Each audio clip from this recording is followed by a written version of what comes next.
E aí galera, falar sobre livros. Vamos lá, mais um aqui pra vocês. Understanding the Dark Side of the Human Nature. Dark, hã? Literalmente dark.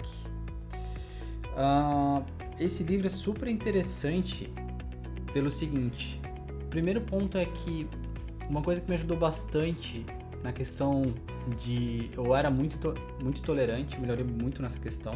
Tu entender a questão bioquímica, digamos assim, das pessoas.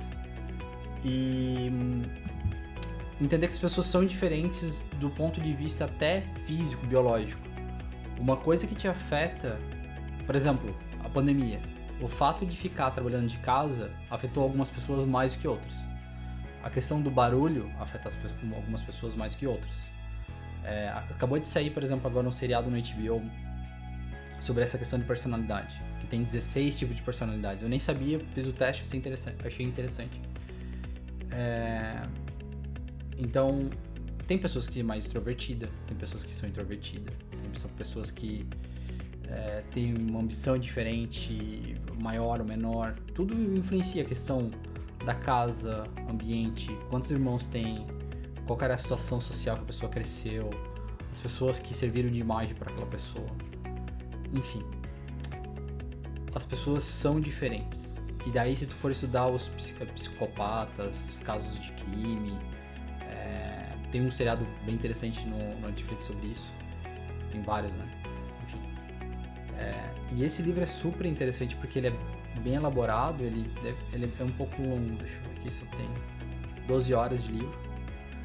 E a parte boa de estudar esse livro é porque ele ajuda a enfatizar o lado bom das pessoas. É aquela história que o escuro só existe na falta de luz, né? Então, quando ele tem que explicar o lado negro das pessoas, por consequência, ele explica a falta do que a pessoa tem para cometer aquela situação. Então, acho que é super interessante para tu conseguir entender mais as outras pessoas. Geralmente não tá lidando com psicopatas, né? Espero que não estejamos lidando com psicopatas no dia a dia.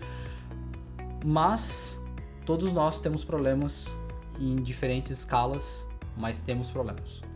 Então, eu acho que isso ajuda bastante. Como eu já falei várias vezes, eu acho que psicologia é uma das coisas mais importantes pra gente, porque a gente lida com pessoas todo dia, e eu acho que isso que deveria ser ensinado desde a escola básica. Mas, infelizmente, a gente sabe que a escola vem de decisões antigas e a sociedade demora a mudar, né? Infelizmente, a gente tem uma meia dúzia que decide o que todo mundo tem que aprender. Enfim. Ficou a dica? Valeu? Fechou?